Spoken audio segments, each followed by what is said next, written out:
Hello and welcome to Irish Science Fiction. My name is Brian Sexton and this is going to be chapter 39 of Nancy Goodame, the Space Ranger. So, a hen, it's a da, it's a tree, and away we go. European Space Agency mission specialist Catherine Bishop finished the nicest meal she had ever eaten in her life. She had eaten it from a bucket at a wooden table in a large canteen beneath the surface of Jupiter. She then stood up and walked out into a large, torchlit tunnel. A two-deep crowd of shabbily dressed, axe-carrying noobs had lined both walls of the 10-metre wide tunnel. They were focused on a humanoid in a bright orange boiler suit. He was wielding an axe and swinging it wildly in the air. Even if you have the face ripped open or have a gash cut into the torso, you need to remember that your work is not done, he announced. As I like to say, a badly injured Sozniak is still half as dangerous as a fresh Sozniak, so keep that in mind, he continued. The bright orange boiler-suited humanoid then turned to Catherine and said, Catherine, glad you're joining us. We could do with a human. Maybe you could kill Chancellor Staunton. He's one too. A human, I mean. Noobs, this is another human. She knows a bit about outer space travel. Not lots, but a bit. And for those of you that weren't on the last mission, she was able to tell us that the smashed Jupiterian rocket was unfit for reuse. The noobs lining both walls of the tunnel stared at Catherine. Thank you, said one.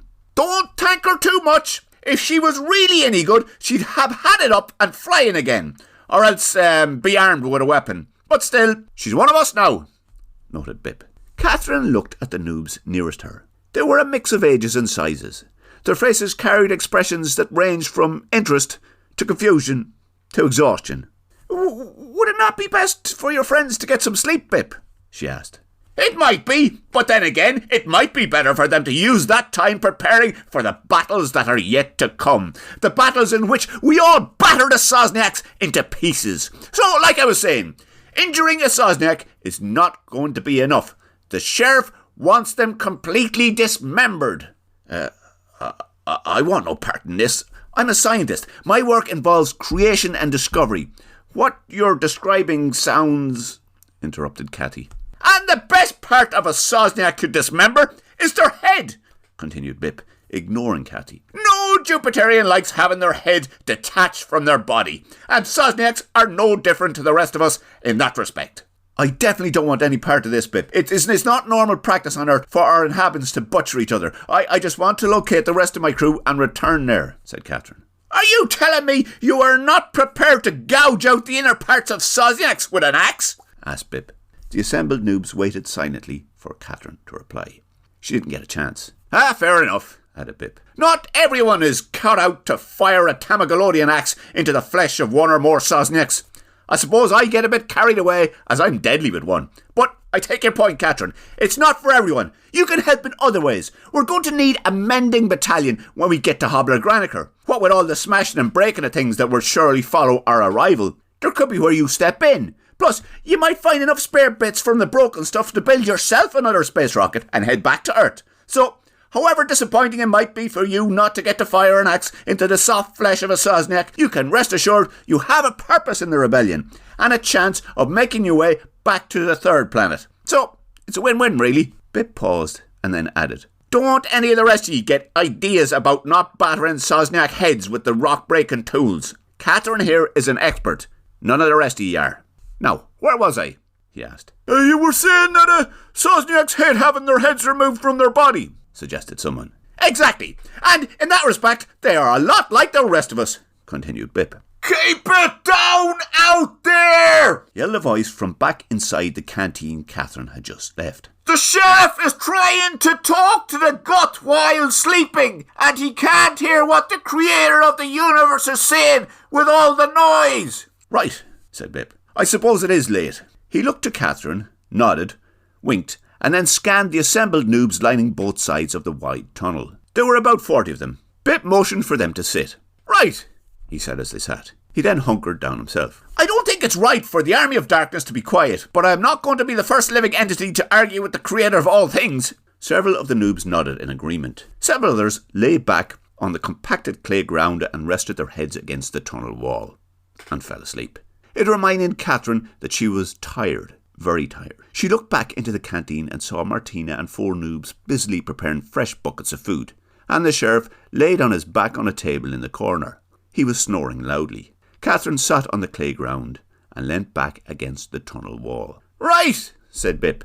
"It's probably best if we finish the day with a motivational story." Catherine began to drift into a dead, exhausted sleep. Most of the noobs surrounding her had already done likewise. With the exception of one extremely haggard and aged-looking noob, only a few of the younger noobs were listening as Bip began his end-of-the-day yarn. "Soozman Borkstapple had a cousin, you know," noted Bip. "No, wait, sorry. I got that mixed up. He had a sister. Her name was Soozman. Soozman Borkstapple. They had the same surname, because they were brother and sisters, you know. And she loved listening to stories and magic. Yeah, it was magic she liked, and stories about magic. And while Soozman was busy stealing the ideas for the snot of Gomble, she was busy heading for Saturn. Now, I know what you're thinking. Nobody has ever gone to Saturn. Well, I'm here to tell you tonight that that's not true." Bip paused speaking to listen. He expected to hear a collective gasp. Instead, he heard snoring, and the extremely haggard, aged-looking noob say, "That's a load of schlanter. I knew both Soozman's parents when I was younger and living on the surface. Good people they were, and I can tell you for a fact that he had no sister. I know because they would ask me for advice about him. He was an only child, and they seemed to think his laziness was caused by that. They would say to me, 'Oh, what do you think?' And I'd say, 'He's just a lazy wee shite. Get him an apprenticeship.' And they did, as an apprentice greaser helping a gang of Gamelodians run the roads. But he never turned up. Laziness." "Right," said Bip for the 4th time of the night. "Thanks. And anyway, Soozman has a sister in the story." "Fair enough, but just so you know, he didn't." "Right," said Bip for a 5th time. "Anyway, where was I?" "Saturn! Soozman's sister was on her way to Saturn," suggested one of the younger noobs. Catherine half heard the suggestion. The snoring, the rambling story, and the day's traumatic exertion had lulled her into an almost sleep. Her mind gently ticked over. She was now in a world half awake and half asleep. "No, she wasn't," noted Bip. "She was inside a rocket parked in the ice rings of Saturn." Then how did she get there?" asked one of the younger noobs. "She took the stairs. What do you think?" snapped Bip. "In the rocket." "You never said," said another of the young noobs. "I don't have to. It's my story," said Bip. "And anyway, she got there by magic. And if you'd all just shut up and listen, I'd be able to tell ye. So anyways, Soozman's sister in the story, loved outer space. Or no, rockets. And built one. No, borrowed one. Anyways, she ended up in a rocket with no clue how to work it." "Can I stop you there?"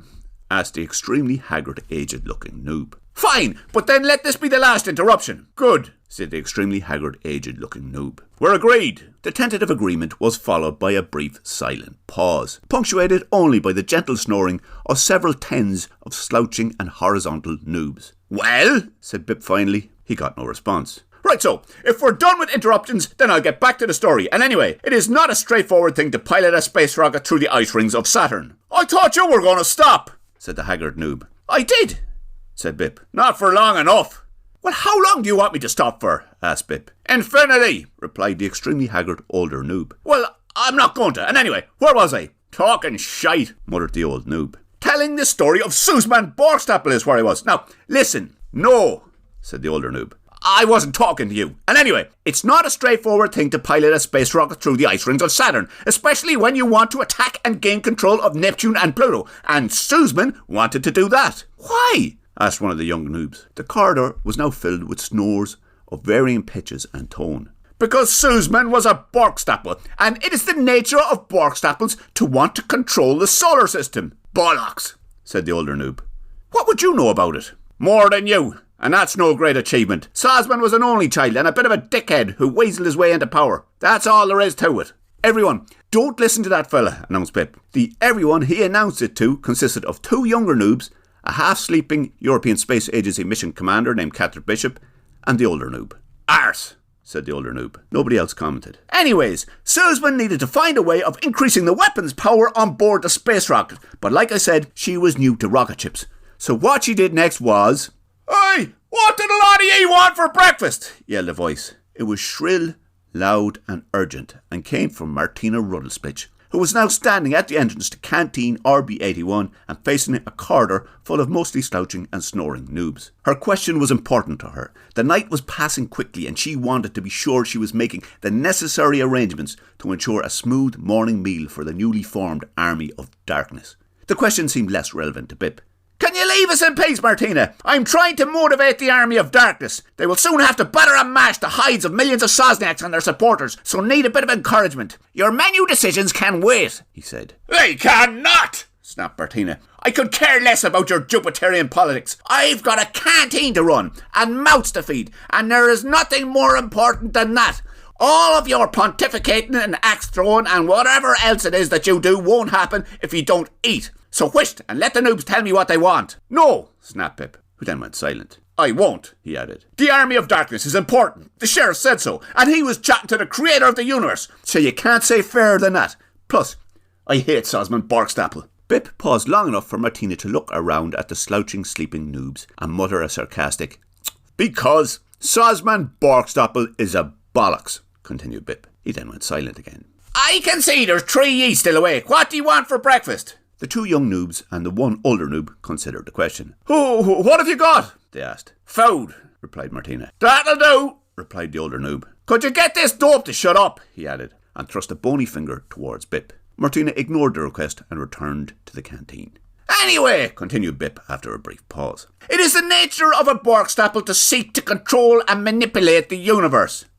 "Flungelin, Duranson's cousin married a Borkstapple," said one of the 2 still listening younger noobs. "He repaired shoes." "Ah," said Bip, "you can be sure that was just a cover for Jupiterian domination. I bet he wrote down plans for taking control of the solar system in his spare time." "I don't think so. He coached the Nangaball team in his spare time. The Gorton Tour squad. They went on to win 6 Eastern Hemisphere titles. Everyone said he was gutted when Soozman outlawed Nangaball. I am fairly sure solar system domination was never on Flungelin's agenda." "Whisht," snapped Bip. "I'm trying to tell ye about Soozman Borkstapple, who was on a space rocket in the ice rings of Saturn, with a plan to seize control of Neptune and Pluto and become their overlord. And she must have been thinking out loud, because the all-around control unit on the space rocket said, 1 Jupiterian can't take over 2 planets alone." There then followed several days of intense bickering between Soozman and the control unit. Soozman, being a Borkstapple, was especially difficult to persuade, but eventually the rocket's control unit managed to make her understand that she would need to raise some sort of army to make good her plan. So she returned to Jupiter and the citadel of Hobla Graniker with a plan and a bullshit promise of great riches to any Jupiterians willing to assist her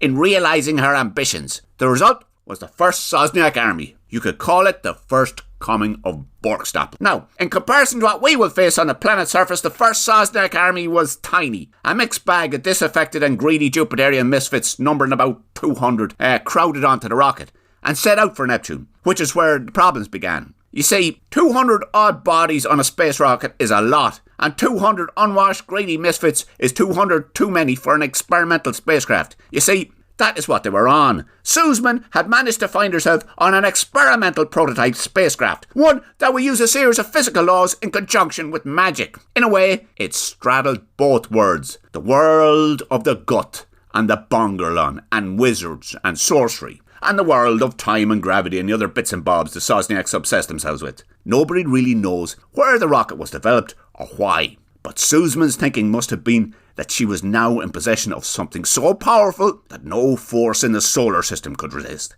and that she and her collection of clapped-out misfits would rule the planets. What she didn't factor in was how mind-numbingly boring and nauseating a trip through space in a small rocket with 200 smelly Jupiterians could be. And after 6 months of travelling, they'd only made it as far as the ice rings of Saturn. And it must have been there that Soozman got a rush of blood to the head and came up with a badly thought out idea to reroute all of the rocket's weapons power to propulsion to sort of fire themselves to Neptune and cut down the amount of time they'd all spend together. The rocket, being an obliging sort of a rocket, did as she asked. Well, there was probably a bit of back and forth arguing first, but in the end it must have complied because it is still out there in the ice rings of Saturn. That was a good while back. I can't be sure, nobody can. But if I was to guess, the last conversation between Soozman Borkstapple and the rocket would have gone a little bit like this. Weapons and propulsion systems destroyed. What? Weapons and propulsion systems destroyed. How? I executed your instruction to divert all weapon power to propulsion. This destroyed our engines. Oh, why would you let that happen? I tried to warn you. That's not good enough. You should have tried harder. What is what it is. You, Soozman Borkstapple, in your unquenchable thirst to manipulate and control, have destroyed the very thing that sustained you and your followers. The solar system will continue, as will life, but it will do so without you and your mates. For without power we will simply orbit Saturn until the sun becomes a red giant and superheats the structure of this ship beyond melting point. Well, obviously, you and your buddies will die shortly, what with me not being able to support life and all. But you get the idea. Now, said Bip slowly, the thing with all that is that we will never know if Soozman realised her mistake, or simply starved to death wrapped in the ignorance of her own foolish pride, or was stabbed or eaten by a gang of hungry fellow Jupiterians. In any case, they're all long dead, and, you would think, the ignorant, stupid folly of Borkstapple ambition with it. But no, because she had a brother. And Soozman is every match for her ambition and greed and disregard for other life. And more, for Soozman is shrewd. Not clever, I wouldn't say clever, shrewd. Shrewd in the way a virus morphs and adapts to spread and dominate, and decimate and kill. Shrewd in a way that does not have concern for others. I suppose you could call Soozman the second coming of Borkstapple. But this time it is not just one rocket that stands to be laid to waste. It is 9 planets and billions of lives. And it is up to us to stop them. So noobs, hear me now. We, the army of darkness, ordained by the gut through its representatives on Jupiter, who sleep thinks now in Noob Canteen RB81 in the labyrinth of Chunticle, will stand in the way of Borkstapple. Well, we will not stand in the way, more rush towards and smash with hatches. But you get the idea. Bip threw his arms towards the clay ceiling. Soon, noobs! Soon the army of darkness will leave this place for Hobble Granicler and shine light into the dark era of Soozman. Bip glanced around the room. Everyone was sleeping. Right, I suppose we could all do with a bit of rest, he muttered. And that was it for the very early hours of the 6th day of the first human expedition to another planet. A sleeping army. Of sorts. European Space Agency Mission Commander Catherine Bishop, European Space Agency Mission Specialist Bart McMurrow, European Space Agency Mission Specialist Nancy Goodame McGinley, Habon and Chernobyl Unterwackel, a rubbish motivational speech, a Martian waitress / astronaut called Martina Ruddlesplitch, breakfast, a crossbow, and the last remaining copy of the Book of Bongerlon, adrift on the Sea of Uncertainty on Jupiter. Okay, thanks for listening, if you stuck with that, and fair play if you've been following this the whole way through, you have my appreciation. It's going to keep going. This was 39, so we're going up as far as 56, and there'll be another one out in 2 weeks. Apologies, this one was a small bit behind, but every so often life gets in the way, as is the way with art. But chat to you later, and thanks again for tuning in.